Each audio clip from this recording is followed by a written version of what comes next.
مرحبا أهل الكمال مرحبا أهل النوادي. Bismillahirrahmanirrahim. Assalamualaikum warahmatullahi wabarakatuh. Alhamdulillahilladzi hadana lihadza wa ma kunna linahtadiya laula an hadanallah. Thumma salatu wassalamu ala Rasulillah sayyidina Muhammad ibn Abdillah wa ala alihi wa sahbihi wa man walah. Amma ba'du. Subhanaka la ilma lana illa ma 'allamtana innaka antal alimul hakim. Rabbi israh li sadri wa yassir li amri wahlul 'uqdatan min lisani yafqahu qawli wa sadr lisani wahdi qalbi bihaqqi sayyidina Muhammadin sallallahu alaihi wa alihi wa barak wasallam. Ya man huwa fi uluhi kain, ya man huwa fi fi'li hamid, ya man huwa fi majdihi matin. Allahumma akrimna bi nuril fahmi wa akhrijna min zulumatil wahmi warzuqna fahman nabiyyin wa hifdzal mursalin wa ilhama malaikatil mukarrabin. Rabbana zidna ilman wa fahma wa aqla ya akramal akramin bihaqqi sayyidina Muhammadin khatamil anbiya'i wal mursalin. Ya Rahman ya Rahim. Wa sallallahu ala sayyidina Muhammadin wa ala alihi wa sahbihi wa barak wa sallam. Walhamdulillahi rabbil alamin. Alhamdulillah, puji syukur kehadirat Allah subhanahu wa ta'ala, dan tak lupa salawat dan salam kepada Nabi kita Muhammad sallallahu alaihi wa alihi wa barak wasallam beserta segenap keluarga beliau, sahabatnya dan umatnya. Qala muallif rahimahumullah, berkata sang muallif penyusun kitab Al-Khamis Sunanul Lati Asna Mathi Ros'i. Sampai di mana tu? Sunnah-sunnah yang dilakukan ba'da, ya, sesudah Asna Mathi Ros'i. Ba'da mana?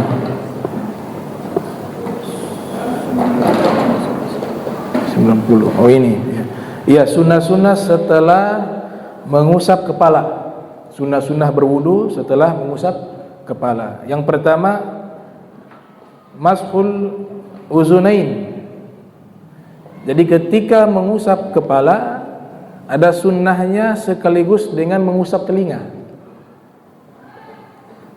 Jadi kita usap 3 kali kepala, taruhlah 3 kali. Karena ada yang 1 kali. Ada ulama mengatakan kalau rambut kemarin, ya ini pendapat ini banyak, jadi jangan bingung fikih. Jadi saya ambil pilihan yang guru saya ajarkan. Caranya ada beberapa cara, tapi yang saya ambil yang paling mudah dilakukan. Jadi 3 kali. 1 kan hitungannya kalau rambut sedang, ke belakang, ke depan hitungannya 1 kali. Jadi kan posisinya seperti ini. Ini nanti di apa namanya? Dirapatkan. Ini 1 kali kan? Kemarin ya. 1 kali. Kemudian sekaligus sama telinga. Telinganya bagian jari telunjuk masuk ke bagian dalam, bagian jempol ke bagian luar kulit telinga. Jadi seperti ini. Ini startnya dari bawah. Dari bawah sini. Nah, di bawah daun telinga bagian luar, naik ke atas, ini juga ikut bisa. 1 kali. Kepala kan 3 kali. Maka telinga juga sebanyak 3 kali. Jadi sunnah telinga ini ada sebagian ulama mengatakan 9, seperti di kitab Takrirat mengatakan sunnah mengusap telinga itu dalam wudu 9 kali. Kalau di kitab Bughyatul Mustarsyidin mengatakan 12 kali. Jadi paling banyak anggota wudu yang kita usap paling banyak telinga dibanding yang lain. Yang lain hanya 3 kali. Tapi telinga ini sunnahnya ada yang 9, ada yang 12. Nah, kalau yang 9 dulu, Kalau yang 9 dimulai dari mana? Dari wajah. Ketika kita memulai mencuci wajah, itu bersamaan dengan telinga.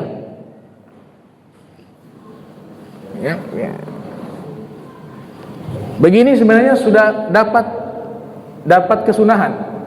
Cuma kalau cara yang dipilih yang paling baik seperti tadi. Ya, gini. Jadi begini.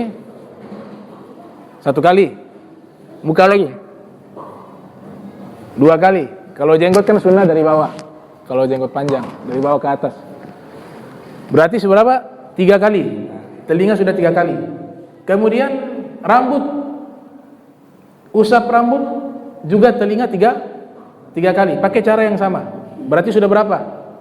6. Kemudian setelah itu ada yang telinga sendiri 3 kali lagi. Berapa? 9. Itu cara, sunnahnya 9 kali. Sudah 9 ditutup lagi. Ini yang 12, yang 9 sampai tadi saja. Yang 12 ditambah begini. Begini saja dari luar. Air baru, ambil lagi. 3 kali. Kemudian ditutup. Ini. Nah, dimasukkan ke lubang telinga. Itu sunnahnya begitu. Ada yang mengatakan pakai sabbaha, ada yang mengatakan pakai kelingking. Itu sunnah telinga. 12 kali. Itu. Jadi ada yang 12, ada yang 9. Itu. Jadi paling banyaknya sunnah ini telinga. Kenapa paling banyaknya? Ada sebagian ulama mengatakan kenapa paling banyaknya sunnah mengusap telinga? Karena paling cepat kena dosa itu diantaranya telinga.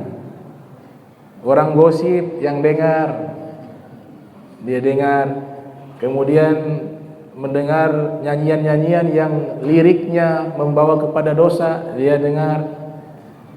Ada yang namanya fudul, bicara di sana dia nguping. Ini paling mudah. Dosa paling mudah kata ulama itu 3 anggota tubuh.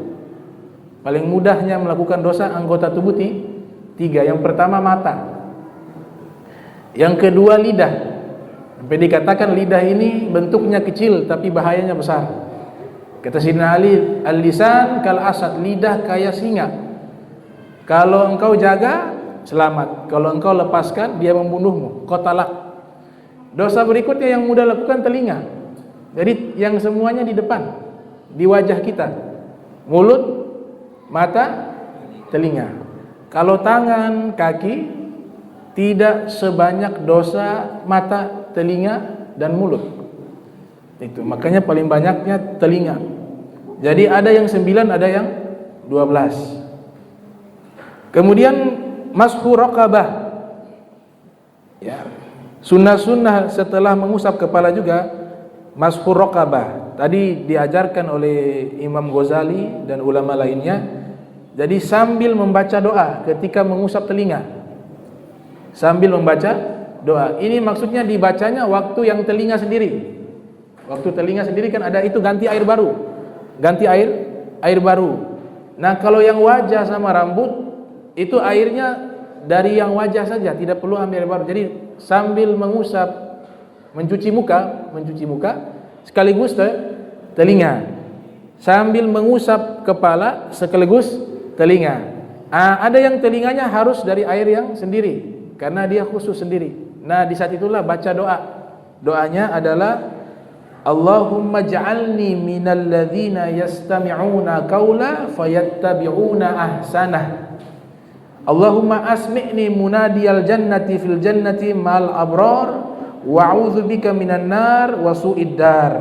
Ini doa ketika kita membasuh telinga, yang artinya Allahumma ja'alni, ya Allah jadikan saya minal ladzina, termasuk orang-orang yastami'una qawla, yang selalu mendengar nasihat, ucapan, fayattabi'una ahsana, dan nasihat tersebut dilaksanakan, bukan hanya dengar tapi keluar, masuk kuping kanan, keluar kuping kiri, bukan. Tapi nasihat itu ketika didengar diamalkan. Allahumma asmi'ni munadiyal jannati fil jannati ma'al abrar. Ya Allah, perdengarkanlah kepadaku di akhirat nanti seruan orang yang menyeru di dalam surga. Ma'al abrar, dikumpulkan bersama orang-orang baik. Wa a'udzubika minan nar wa su'iddar. Dan ya Allah, aku minta pelindungan darimu dari telinga, agar telinga ini dia terbebas, atau agar saya terbebas dari api neraka dan su'iddar, dan seburuk-buruknya tempat. Itu doa ketika membasuh telinga. Kemudian sunnah berikutnya ketika mengusap kepala, selesai mengusap kepala, sunnah berikutnya adalah mashu raqabah, mengusap leher. Raqabah ini ada dua pendapat ulama. Ada sebagian ulama mengatakan leher tidak perlu diusap. Ini pendapatnya Imam Nawawi. Ini pendapatnya Ibnu Hajar Haytham. Dua-dua bermazhab Syafi'i, mengatakan leher tidak perlu.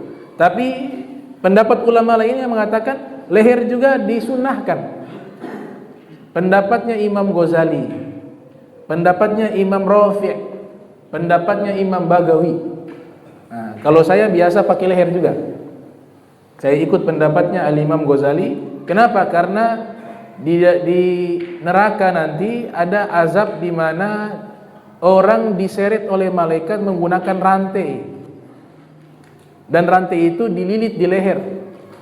Maka doanya ketika kita membasuh leher, doanya Allahumma fukka raqabati minan nar wa a'udzubika minas salasili wal aglal. Allahumma fukka, setelah mengusap atau sambil mengusap leher baca doa itu. Allahumma fukka raqabati, bagian belakang. Sebagian ulama mengatakan sampai ke mutar, sehingga ini terkena air seluruhnya leher. Sambil membaca doa, Allahumma fukka raqabati minan nar wa a'udzubika minas salasili wal aglal. Itu doanya ketika mengusap leher. Itu sunnah setelah mengusap kepala. Kemudian yang keenam, sunnah-sunnah yang berada di tengah mencuci kaki. Nah, sekarang sudah masuk ke kaki. Sunnah-sunnahnya yang pertama, an yabtadi'a minal asabi', dimulai dari jari.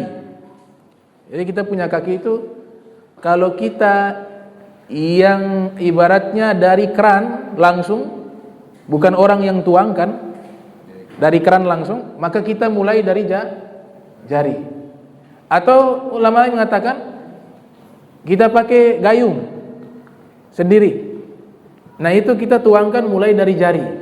Tapi kalau orang yang tuangkan, kita mulai dari mata kaki. Airnya itu dituangkan mulai dari mata kaki. Kemudian sambil membaca doa, doanya Allahumma tsabbit qadami ala sirat ma aqdami ibadika sholihin. Ya Allah, kokohkan kedua telapak kakiku. Qadami, ya Allah, kokohkan telapak kakiku. Ala sirat, ketika berjalan di jembatan sirat. Jembatan sirat di yaumul qiyamah, setelahnya itu kita seluruh manusia menyeberangi jembatan yang disifati oleh Rasul SAW, ahaddu binas saif wa adakku minas sya'r. Itu jembatan sirat lebih tajam dari pedang, lebih halus dari sehelai rambut. Semua manusia lewat. Semua manusia lewat. Hanya beberapa saja yang mereka tidak lewati, seperti para nabi. Seperti kita, Nabi Muhammad SAW. Ada yang terbang dari umat Rasulullah SAW yang punya amalan yang luar biasa. Mereka tidak perlu seberang, terbang. Nabi katakan dalam hadis, ada yang terbang melewati jembatan sirat, ada yang seperti kilat, tahu-tahu sampai. Ada yang berlari melewati jembatan sirat, ada yang menggunakan kendaraan. Makanya diantaranya kurban itu Nabi katakan, azzimu dhahayakum fa innaha ala sirati matoyakum, kata Nabi SAW. besarkanlah hewan kurban kalian, karena hewan kurban kalian itu adalah tunggangan kalian melewati jembatan Sirat, kata Rasulullah SAW. Ada yang berjalan, ada yang merayap, ada yang hampir jatuh, pegang naik lagi. Kok bisa berbeda-beda? Bil jinsil a'mal, tergantung dengan amal di dunia. Makin hebat nilai pahala ketaatannya, makin mudah dia seberangi jembatan Sirat. Itu. Kemudian doanya ini, Allahumma tsabbit qadami ala siratil ma'aqdam ibadika sholihin wa yaqulu indal ghusli yusra Allahumma inni a'udzubika an tazilla qadami. Tadi kalau mencuci kanan, bagian kanan. Kalau mencuci kaki bagian kiri, doanya berbeda. Allahumma inni a'udzubika an tazilla qadami ala sirati finnari ma'aqdamil munafikin yauma tazillu aqdamu munafikin wal musyrikin. Ya Allahumma inni, ya Allah, aku berlindung padamu, a'udzubika antazilla, engkau menjatuhkan kedua kakiku ala sirat, di atas jembatan Sirat, finnar, sehingga masuk ke dalam neraka. Jadi jembatan Sirat di bawahnya itu ada neraka. Yang jatuh penghuni neraka, yang lolos penghuni surga. Bisa dari awal sampai akhir. Dalam kitab Daqaiqul Akhbar dikatakan itu perjalanan jembatan Sirat kalau hitungan kalkulasi itu 3000 tahun. Tapi yang beramal baik dipercepat oleh Allah Ta'ala. Jadi 3000 tahun. Pertama lurus, yang kedua dia tanjakan, yang ketiga turunan. 1000 tahun lurus, 1000 tahun tanjakan, 1000 tahun turunan. Itu saya punya guru mengatakan begitu.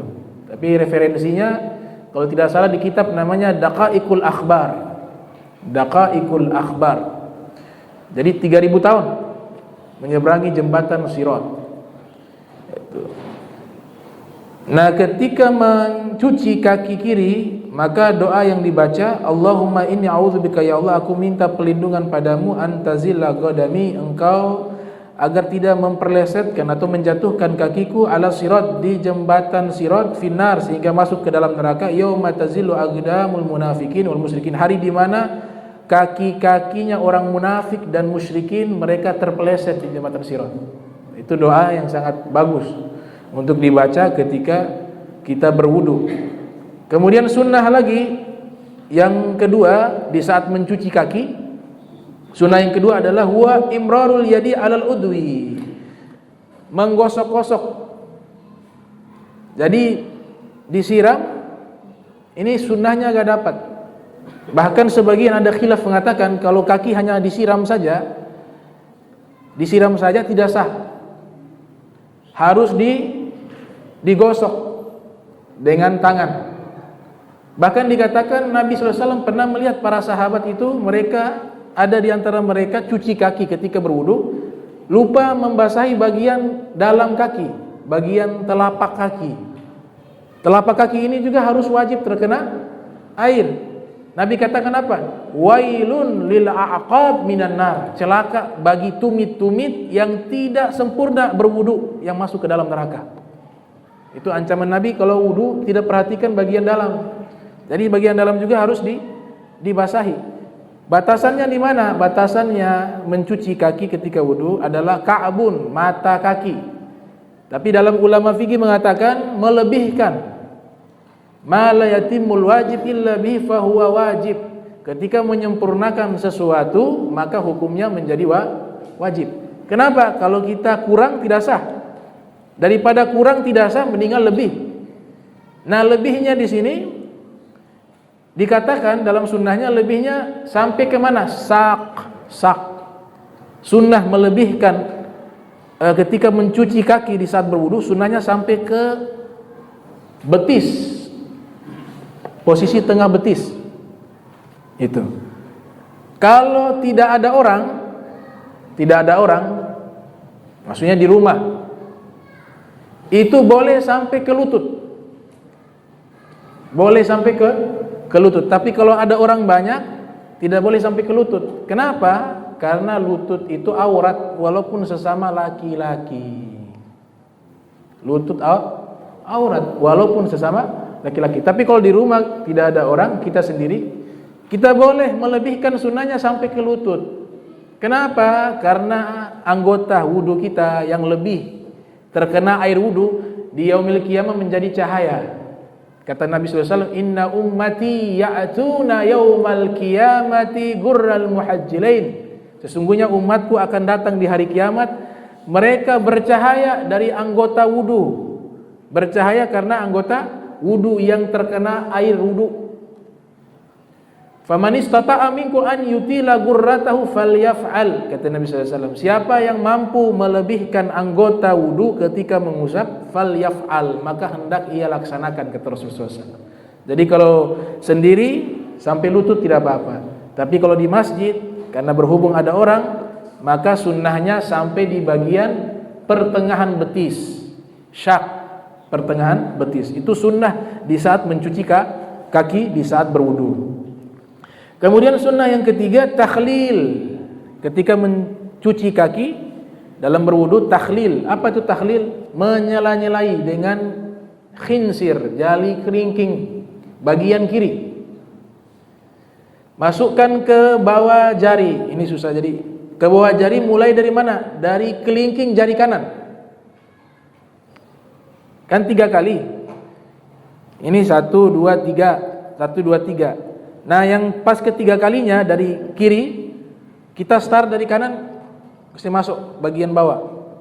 Mulai dari bagian kelingking kaki kanan, urutan, sampai akhirnya bagian kelingking kaki kiri. Itu dilakukan oleh Rasulullah SAW. Masukkan, pakai tangan kiri. Kalau tangan, ada sunnah takhlil, tapi dari atas ke bawah. Ini kan mulai dari kanan, sunnahnya kanan. Mulai cuci tangan, sunnah. Maka dimulainya dari atas. Begini. Iya, tahlilnya kalau tangan begini. Nanti kalau yang kiri begitu juga. Dapat kesunahan. Walaupun begini juga dapat kesunahan, tapi yang diajarkan oleh para ulama dari atas. Itu yang paling sempurna. Tapi kalau kaki dari bawah, itu namanya takhlil, sunnah-sunnah berwudu. Makanya kalau para ahli fikih, mereka ketika melaksanakan seluruh sunnah wudu bisa hampir 1 jam. Sunnah wudu itu banyak, bisa hampir satu jam. Kadang kita cepat sekali. Ada yang tidak sempurna hanya begitu-begitu, padahal hati-hati, ada yang namanya mencuci, ada yang namanya mengusap. Sesuatu yang mencuci gak boleh diusap, tidak sah. Apa misalnya? Ya ayyuhalladzina amanu idza qumtum ila sholati faghsilu wujuhakum. Cucilah wajah kalian. Ini disuruh cuci, bukan usap. Gimana usap? Dia begini, airnya tumpah. Kemudian dia begini, itu tidak sah. Disuruh mencuci itu harus air ada di tangan, kemudian air tersebut dialirkan ke wajah. Kalau mengusap, kepala. Makanya Allah Ta'ala yang mengatur caranya, bukan manusia yang mengatur. Allah atur cara berwudu. Ya ayyuhalladzina amanu idza kuntum ila sholati faghsilu wujuhakum wa aydiyakum. Yang dicuci wajah, tangan juga harus cuci. Artinya airnya ada. Bukan begini ditumpahkan baru kasih basah begini, tidak sah. Harus dialirkan air. Nah, ini perlu diperhatikan. Itu yang wajib-wajib. Faghsilu wujuhakum wa aydiyakum ilal marafiq wamsahu bi ru'usikum wa arjulukum. Kalau kaki kita begitu tidak apa-apa, usap. Kita usap karena ada hilaf. Ulama yang bilang usap, ada yang mengatakan cuci. Kalau mayoritas mazhab Syafi'i mengatakan harus dicuci. Karena atofnya kepada faksilu. Cucilah. Ya, cuci. Jadi gak boleh juga diusap-usap. Harus dicuci itu kaki. Kemudian dikatakan,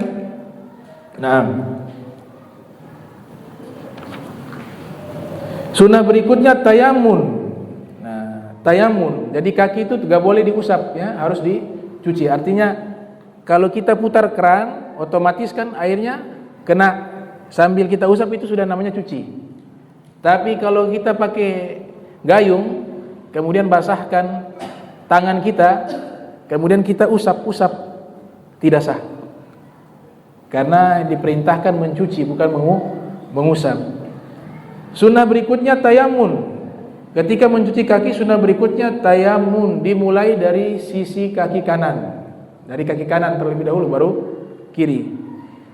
Sunnah berikutnya tadi sudah, italatut tahjil, melebihkan anggota atau melebihkan basahnya air wudu di anggota wudu, anggota tubuh yang diharuskan kita berwudu. Sampai ke mana kalau kaki? Ila nisfis sak, sampai ke bagian tengah betis tadi. Wa akmal, dan yang paling sempurna ila rukbatain, sampai ke bagian lutut. Tadi saya bilang kalau sampai lutut kalau tidak ada orang. Kalau ada orang sampai ke tengah betis. Yang keenam al-mubalaghah fi ghuslil agib, memperbanyak siraman air ketika mencuci bagian mana? Bagian tumit. Tumit berarti bagian bawah. Itu airnya banyak. Kenapa harus diperbanyak sunnahnya? Karena boleh jadi ada kita injang najis, gak sadar ada injang kotoran, ada injang najis. Maka di bagian tumit itu al-mubalaghah, sunnahnya air harus diperbanyak untuk mencuci bagian tumit. Kemudian yang ketujuh al-mu'alatu baina mas'i ra'si wa ghuslil rijlain. Yang ketujuh adalah berkesinambung antara mengusap kepala dan mencuci kaki. Setelah kepala langsung kaki. Yang berikutnya yang kedelapan, tathlis, adalah sebanyak 3 kali sunnahnya. Sebanyak 3 kali. Itu urutan sunnah mencuci kaki ketika berwudu. Itu baru kaki. Bisa bayangkan baru kaki. Kita bahas dari kemarin ini kan sunnah-sunnah berwudu. Sekarang sudah sampai bagian kaki. Kemudian yang luar biasa tadi disebutkan, kenapa ulama menyisipkan membaca doa di saat berwudu? Kenapa para ulama seperti Imam Ghazali dan ulama-ulama lainnya, Imam Nawawi di Al-Azkar juga disebutkan doanya, walaupun Imam Nawawi menyatakan ini doa ketika berwudu tidak dilakukan oleh Rasulullah SAW. Tapi ada athar menyatakan bahwa di saat orang berwudu, disitulah al-waqtul mustajab, termasuk salah satu waktu yang doanya diijabah oleh Allah Subhanahu wa taala. Sehingga disisipkan doa oleh para ulama dan semua isi doanya bagus. Terkecuali ada satu kalimat doa yang diganti oleh sebagian para ulama, yaitu Allahumma a'tini kitabi biyamini wa adkhilnil jannata wa hasibni hisaban yasira. Nah, doa ketika mencuci tangan itu ada dia punya teks doa, itu harus diganti dengan adkhilnil jannata bighairi hisab. Itu dia punya doa. Nah, Allahumma min ruhinna wa su'iddar.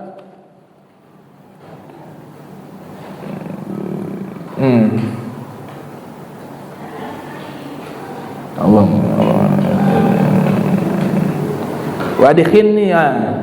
Jadi kalau doa yang di kitab-kitab ditulis wa hasibni hisaban yasira, ya Allah hisablah saya dengan hisab yang mudah.